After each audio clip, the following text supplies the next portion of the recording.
great professors, including researchers, economics people, business people that had really helped me in my personal projects, and this has been great. Another one is that the student experience is a lot of fun. You meet a lot of cool people from literally all over the world. Like we're four here, and we're four different countries represented, and it's a lot of fun. Like they mentioned before, Lawrence is a really good time. It's a college town, has a lot of cultural activities, has a lot of new people for you to meet, has art, has parties. It's great. Yeah, for me, just saying again, like the campus is beautiful. It is just beautiful. You must be here to know it. I just like saw picture. I was like, oh my god, this is beautiful. But when you are here, it's like really amazing. And also, like an international student, you feel afraid about the community, especially communicating in English. But just let me tell you that here, everyone is so nice with you. The staff, the people from the town, just understand you and have the time to listen to you. So I guess that's one of the most important things I found here. So what are your classes like, and was that an adjustment when you first arrived? Any different types of classes, or has that changed throughout your experience as well? I'm an engineering student, an honors engineering student. So I think it was a pretty significant step up from high school education. But I think one thing great about KU is the classroom sizes are just right to the point where you get to meet the professors as well as have a large network of peers that help you out and study together. And I think that really helps. I'd like to really agree with Carmen on that. I'm also in the honors program. I'm an architecture major, and just the balance between both of that is really important. Also, like you said, a really significant step from high school. What I really love about KU is that, just so much interaction with the faculty, and again, the class sizes being perfect. I remember in my freshman year, I had an art history class, and we were only 9 of us in that class, and that was really, really good, not intimidating at all, because we got to go on museum trips often and do lots of fun stuff in that class, and really interact with the professor and other people and get to know our classmates better. And that's much better than being in a huge lecture hall, I guess, yeah.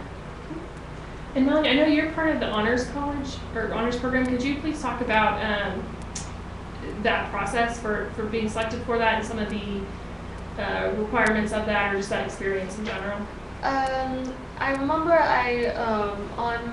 when I got admitted to KU, I got an invitation to apply to the honors program, and I had to write a short essay as well as I think send a few scores. I do not quite remember what exactly it was, but it was a really simple process, and I'm so glad that I did do that, because initially I thought, oh, this is one more thing that I have to do at college. I don't want to do it, but my father encouraged me to do it, and I'm so glad he did, because I really benefit from smaller classes, more interaction with faculty, especially distinguished members of faculty. And also, you always get invitations to go to these special events, to speak at guest lectures. What do you think are some other advantages? One of the advantages I personally like are the classroom sizes, because they tend to be a lot smaller than the regular lectures, and that gives you a good opportunity to meet distinguished professors in your field of study. About enrollment too, you get to enroll much earlier, a good couple of weeks in advance than everybody else, and for a huge university like KU, that is such a big advantage.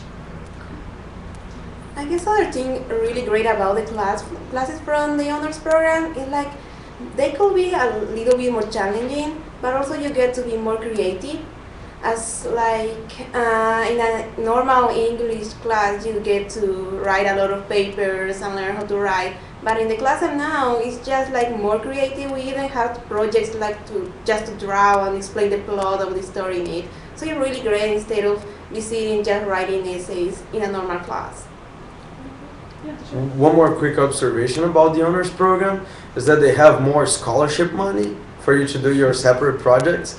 So like if you want to do research that you want, like something you want to research, or an art project, or present at a conference, the honors program has more money to fund your stuff. So that's nice also. Yeah.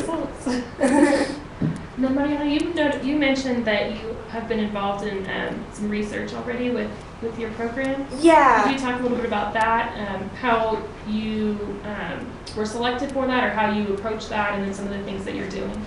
Well, it's really great just like try to meet the staff. I went to a seminar a little bit earlier and I get to talk with the professor that was going to give the seminar. So he was like really nice to me and told me like, oh, are you interested in this kind of project? And I was like, yeah. So I gave him my email and he emailed me back, told me like, do you want to be part of my class? That is a research class. And I was like, okay. And I just started doing research like 2 months ago, and this is my freshman year. And it's like so nice because the professor knows I'm a freshman, so I'm doing the stuff I can do as a freshman, but it's also research and it's a really good point to start. And just to mention, like the professors, let's say if I were back at home, they wouldn't even care about me if I were a freshman. Like they would think like, oh, what is it you can do as a freshman? But here it's like they try to find opportunities for you. They are trying to like make you part of the community in this kind of the scientific one, but in any kind of career you can participate in it. Are there any other academic enrichment type activities, either research or internships or things like that, that any of you want to talk about? I think I could talk about the certifications that we have at KU. Great. When I walked into KU for the first time last year, there were only 3 certifications that were offered. They're basically different, like you can come to KU, walk away with a major or a minor, and then you're done with your college education. But then KU has this difference where you can do all these various certifications. And now I think KU has about 6, and they're so different. For example, you love community service. You can get a service learning certification. If you are really leading in several, if you're participating really well in student organizations on campus, you might want to check out the leadership studies certification. Also, if you're like a theater or dance major or art major and you're always going to these events, you can possibly get an arts engagement certification. And so there are so many certifications. One thing that I really liked, which has been introduced this year, is the research engagement certification. So that now just basically encourages more and more students like Mariana, even in their freshman year, to engage in research. So that's really good. Yeah. So another quick observation is that I don't know what phase of the application process you are, but when I was applying, I wasn't sure I would go to the US. I wanted to go to college abroad, and this was like, I was open to different countries. But I came to the US and it was a really good decision because from here I could go to a lot of other countries because I was here. So like I had the chance to go to India. I worked in Switzerland and Spain, all through something that was at some point related to the university. Either people I met here or scholarships I got from the university. So like, you know, if you're in doubt about where you want to go, you can come here and go to different places once you're here also. And that was a lot of fun for me. I think something I want to talk about, I think Melanie mentioned this as well, it's just apart from the academics, there's also the extracurricular activities here at KU. Since KU is so diverse, it doesn't really matter what you're interested in, whether it's sports, music, leadership, extracurricular, if it's like leadership or if you want to do like community service. There are so many different organizations here on campus tailored to your particular interests. Like I'm a member of the South Asian Students Association. You can get involved with like fraternities and sororities if you want to take leadership positions. Then there are events like the big event and the KU Dance Marathon that are tailored for community service if you want to get those as in. But one way or another, KU really does have something for everyone, and that's something I wanted to mention.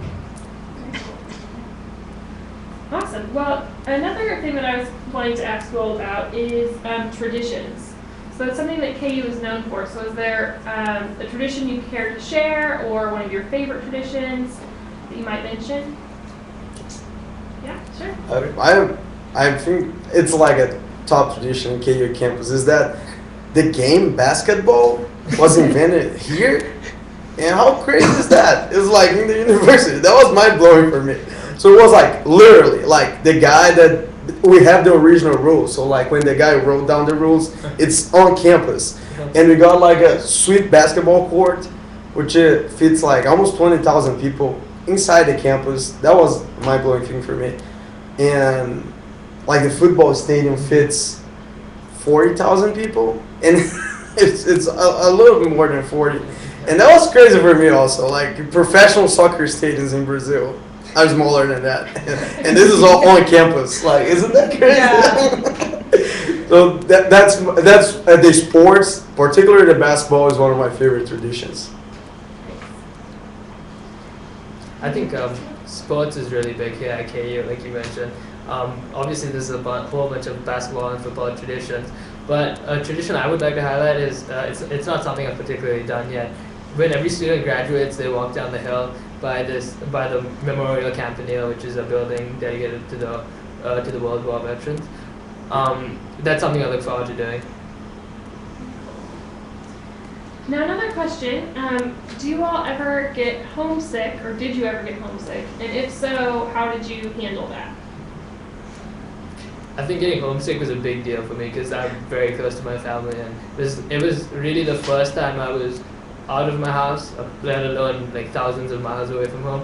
So, I mean, there's always Skype and other methods of communication. It's gotten so much easier to like stay close to your family.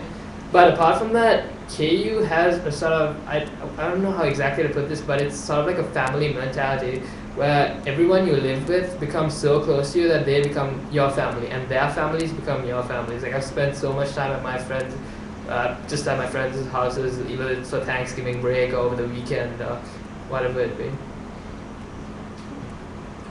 I think for me, whenever it arose the question of where am I going to go over break, like Thanksgiving or fall break or spring break, don't really expect me to blow about $3,000 to fly home for a week. You know, it's not advisable. So I didn't have to worry about that though because the people I live with in my scholarship hall, we're just all this close-knit family of sisters, and I'm sure Mariana feels the same way about her scholarship hall, and so does Carvin about the brothers in his hall, and it's so close-knit, it's so family-like, and I had all these several invitations. Do you want to spend Thanksgiving with my family? Or yeah, so there are always things to do, and you don't have to worry about that. I did get homesick only once when I came back home after winter break. So I come from a country which is kind of like a desert almost, and it's sunny every day, every single day of the year, and then I come here, it's snowing, it's cold, you never see the sun for days, it's gloomy, and again, I also grew up by the seaside, and we're in the middle of we're in the heartland, and so that drove me crazy for a week. I also missed the food, the spices, everything, but again, my sisters at the house were really great at distracting me and getting me busy into the spring semester so that homesickness wasn't an issue anymore. So like a quick adding to that is that like you're gonna be homesick at some point. That's for sure. But like you mentioned, it's easy to talk with your family. There's Skype. Even calling is cheap now. It's like a penny per minute. So even calling is not bad. But you're gonna meet a lot of great people. You're gonna meet a lot of great friends. And odds are that there is someone from your country already here. So when you miss the language, when you miss hanging out with people from your country, which happens every once in a while, you can find them here. Man, there's a pretty good chance there's someone from your country already here. Yeah, like I have been here for today, I guess it's 3 months already, and I haven't felt homesick yet. Because I guess I'm having such a great time, like meeting people and going to class. It's really fun. You think like, oh, going to class? No, but it's really fun. And yeah, even though like you feel you're gonna feel off when it's Thanksgiving or something like that. But I have met this really nice lady in the physics department that had invited me to her house to spend Thanksgiving with her. I'm like, wow, thanks so much. I'm going to have like a great time. I'm going to experience the real Thanksgiving thing. So I'm really happy with it. Wonderful. Now, have you guys had a chance to travel to anywhere else in the U.S. since you've been here? And if so, maybe what was like your favorite place, or just some of the different types of places you've been able to see? I'm so grateful for, like you said, when you come here, you get to go to other countries and then also just on various trips. And what I love about the girls in my hall is that they always want to make road trips, and so it's fun. Like my country, I know it's gonna sound weird, but my country didn't have a zoo at all because it's so hot that animals can live. So the first zoo opened in Oman only this year. So last year, like I was like, no, there are no zoos in Oman. So like we have to go to Omaha Zoo. So then, just on the spot, the next day we left for Omaha. It was great. The first place that I went outside of Kansas was Nebraska. I visited Lincoln and Omaha as part of the community service alternative breaks trip. Where else? I've been to various parts of Kansas because a lot of the girls that I live with are from various parts of Kansas. So they keep inviting me to spend the weekends at their houses. So I've been to various parts of Kansas, and I'm excited to be going to Colorado in a few weeks. For 2 weeks from now, is it? Thanksgiving, yeah, for Thanksgiving break. Another girl who lives with me is from Colorado, so I'm excited to be spending. It'll be my first time, so I'm really happy. I've been to a few places around the U.S., but I think my favorite place, without a doubt, is New York City. I went there for, I think, 3-4 days, and it was unbelievable. Just the city life and the atmosphere of the Big Apple is unbelievable. One of the things that you can do, like you can travel for cheap here and do the American road trip thing we see in the movies, you know, like you hop on a car with a few friends and you drive wherever. I don't know where you're from. I'm from Brazil, and the roads there are not very good. And I like even road trips in Brazil, but here's a lot easier. Like it's just if you like that kind of thing, you can get a car with friends. You can rent one. You can go in a friend's car, and you can travel for fairly cheap. And because we're, like they said, in the middle of the country, you can go in a lot of places by car, and that's a lot of fun. And then there's also the breaks. And the breaks are generous. Like there's a 4 weeks of winter break. There's fall break, Thanksgiving break, spring break. Some of you have heard of that, I'm sure. And it's a good time also. So you're going to have the chance to travel here if you want, including not spending a lot of money, especially if you like road trips. Yeah, for me it was like, oh, I didn't know there was a fall break, and I had this. You get to do these random trips, like really random. I had a friend from Japan, and she was like, let's travel somewhere. And we were like, where? Okay, let's see. And she was like, let's go to Chicago. So we went to Chicago just like that. It was awesome. It's just, you decide to go somewhere, to get some friends, and just go. Try to be responsible and then come back. So yeah, it's a lot of fun. Yeah, cool. Jim, you mentioned your Question? Yeah. Um, While you're looking up. I'll go to the next one. So, was it difficult to adjust to life in the U.S. or specifically Kansas or specifically Lawrence? I mean, I guess no two cultures can be the exact same. Like, I come from a country that's sort of similar, but it has a lot of differences. I think adjusting is a challenge for everyone because everyone's resistant to change. But you meet a lot of people especially here at KU, just because it's so diverse that you meet a lot of people with different opinions. So adjusting isn't too difficult, and you don't necessarily have to adjust too much just because everyone's allowed their own opinions on things. For me, there was adjustment phase, of course, but it was realistically it was easier than I thought. I was more scared Like my expectations were worse than what actually happened. And Lawrence is a pretty liberal town. People are very friendly to. That was a concern of mine. I was like, oh man, those people. I don't know if they like foreigners, but it's fine. People in Lawrence are very very friendly, and food. There is a bit of challenge with food. There's a bit of challenge with language. But real, it was easier than I thought. I was more scared than what actually happened. Yeah, it was something for me. I was like thinking, oh, maybe they're not gonna try to talk to me because I cannot really easily understand English or speak it. But it's not like that. You just need to be open with the people you want to be open and be friendly, and they are gonna be friendly with you. And like they say, you don't need to adjust. Let's say you see these kids going to party, you don't need to go to party. And if you see these kids not going to party and you want to go to party, go to party. You do whatever you want. Just be responsible, try to have fun with the correct people, and that's, I think, great. I think the important thing to remember is that you're not alone. I know you're afraid of being so far away from home, but not only are there so many international students who are also so far away from home, but then even the local students, the domestic students, American students are also away from home. They're probably from the same state, but they're still not living at home. So they also still have the struggle of being at home and yet not at home. And there are more things that remind them of home than for you, and they have to fight all of that. And it's all an adjustment phase, like you said. It's all about that.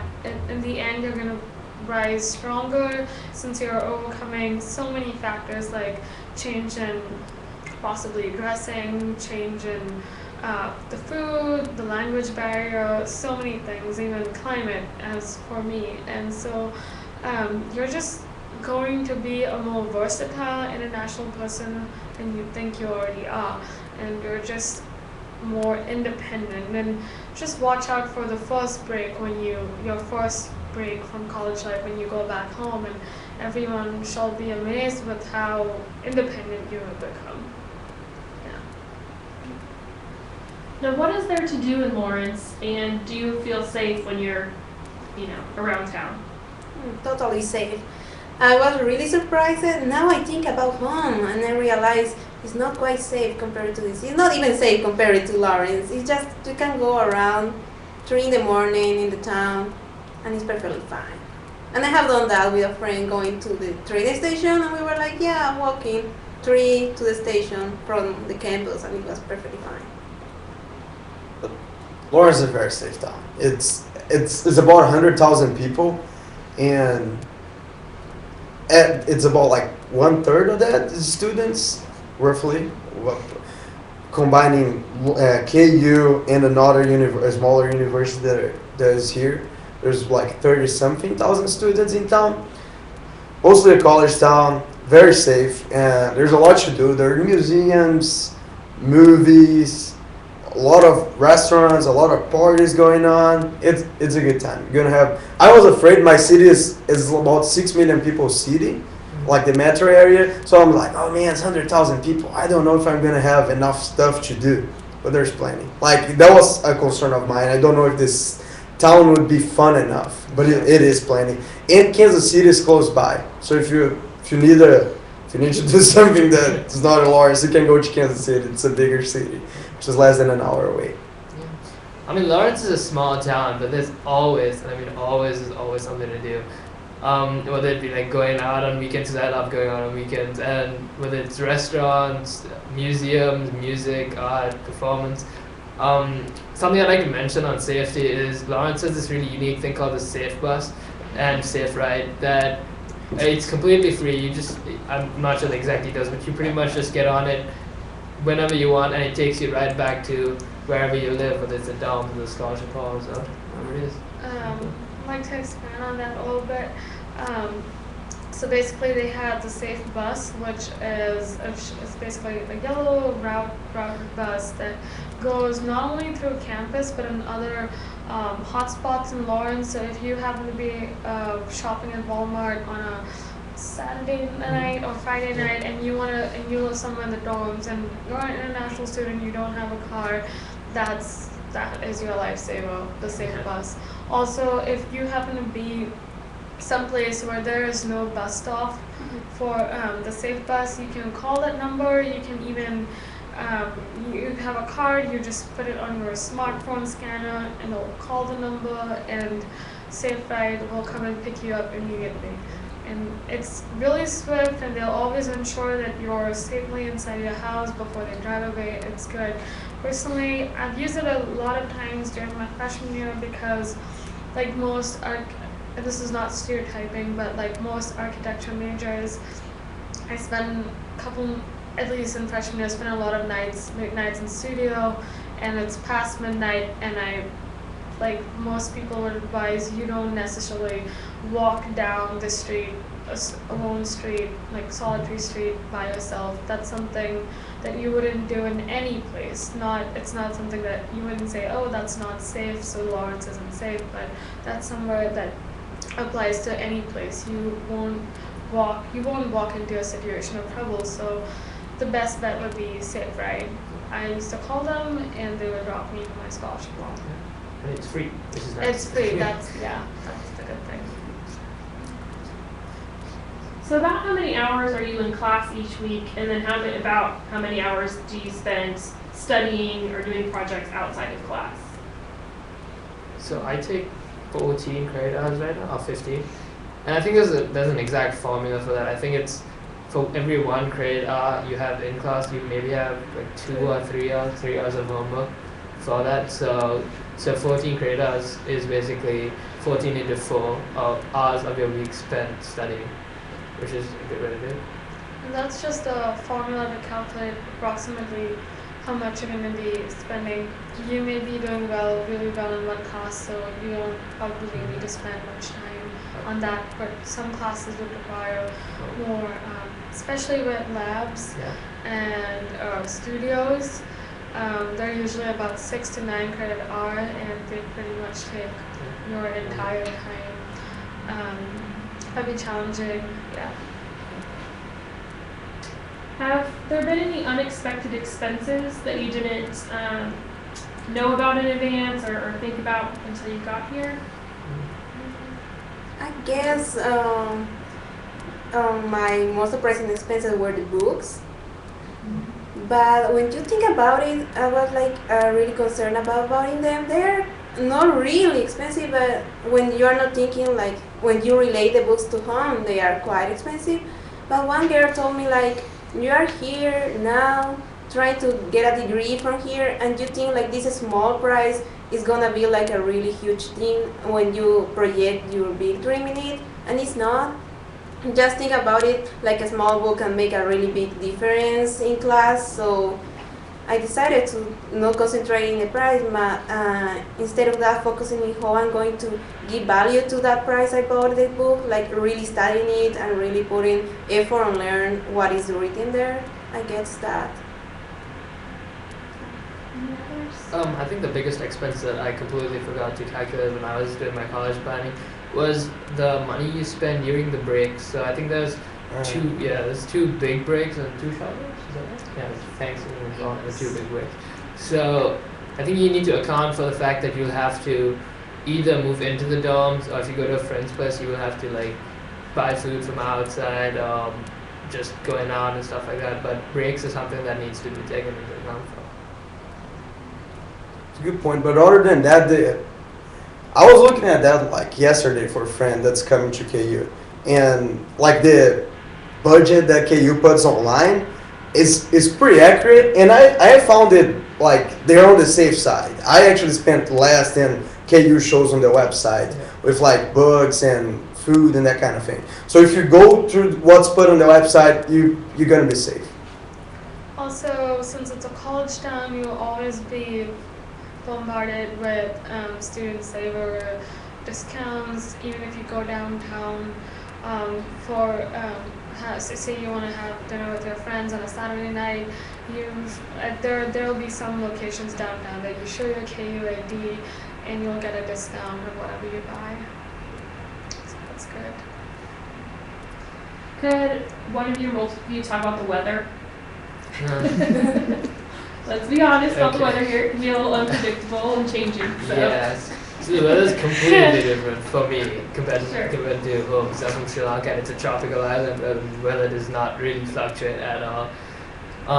Here in Kansas, it can really be a little crazy. You can experience like all 4 seasons in a day, which just blew my mind when I started this done. Yeah, exactly. The So- bipolar. Yeah. So yeah, that was completely new. Yeah, I started doing something that I would never do. Check the weather on my phone Yes. every day before leaving the house. It's mind blowing, literally, and yeah, you get 4 seasons in a Yeah. day, pretty much. I come from a desert. It was sunny every day, and it's the monsoon, the winter, the snow apocalypse, all in the same month. Yeah. It's February. And also on that note, like if you're coming in during winter, I would really recommend buying winter clothes, especially if you're not used to the cold weather. I mean, there's always places down here you can buy, but you probably won't have at least one jacket just in case. For me, it's like in the other side. I'm quite used to the cold weather.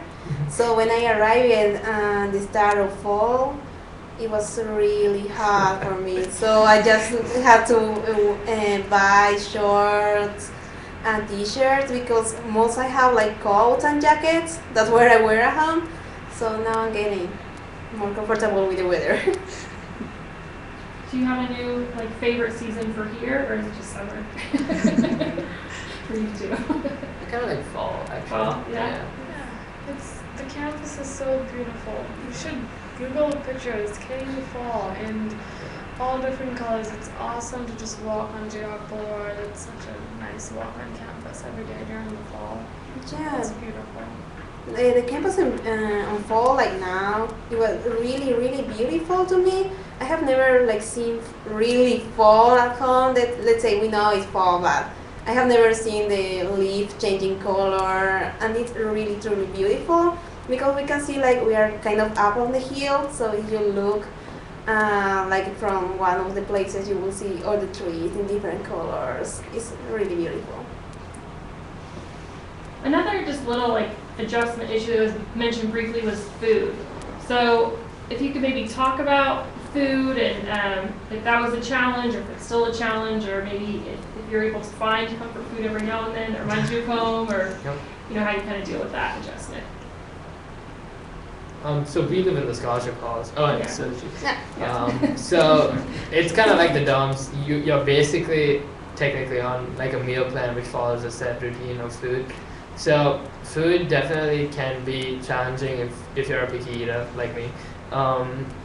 But there's always downtown Mass that has restaurants of pretty much every culture and nationality. So you can always get I can always get my curry from downtown. Yeah, I think there are 3 or 4 South Asian restaurants downtown. There's also Arab, so that works for me. And yeah, there's a lot of Mexican food, East Asian restaurants. You're bound to find something. And even if you don't find a Lawrence, Kansas City is not so far away. It's just almost a 30-45 minute drive. One of the good things about where Carmen and Mariana and I live is that even if it's a meal plan, if you're a cook, you get to pick what you can cook, and the kitchen is 24/7 available to you. So once in a while, we do stuff into the kitchen and make some curry. So that's good. Yeah. My scholarship hall is the oldest one, I guess, and it's quite different. And we've been walking the scholarship hall, and we are 49 girls, so we have 7 different kitchens. And before coming here, the president from the house asked me what kind of food do you like? And I'm more kind of a vegetarian, so there was a vegetarian kitchen, so we just have vegetarian food there. And we buy the stuff, and we have to cook for, let's say, in the semester I have to cook 7 times for the 7 girls in my kitchen, and they do the same for me. So it's almost all night you have a dinner waiting for you at home, and it's what kind of food you like. So I really, really enjoy that. So it works out okay. Yeah. You can always learn how to cook also. Grow up and learn how to cook. That is true. I haven't quite yet, but getting there. That's right. All in good time. Now you mentioned a couple opportunities abroad. Were those study abroad opportunities or international internships? Both. I mean, there are both. Okay, could you maybe talk about how you found those or what that process kind of looked like for you? Yeah, of course. Yeah. So, like, KU has a lot of study abroad programs. So, meaning that you can take a semester in another country, a year, a month, a couple months. They got pretty much all kinds of options. And anytime you're here, you're going to see opportunities within your own department. Meaning, say you are an architecture student, and then you're going to see the specific study abroad programs for people studying architecture.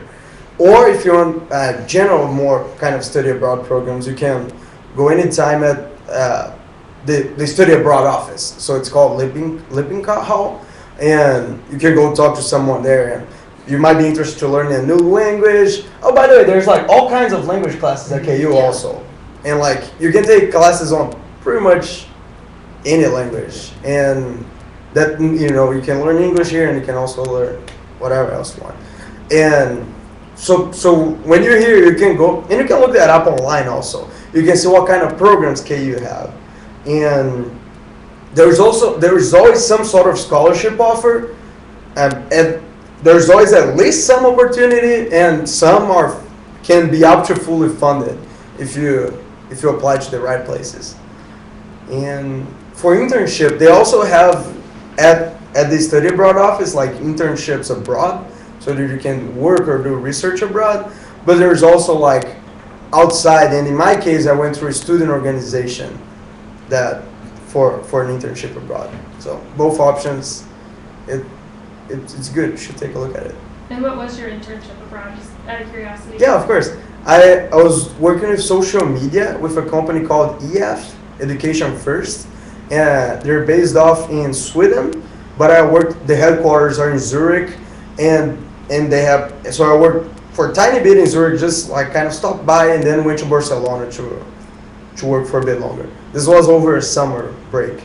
And the study abroad was to India for a global marketing program.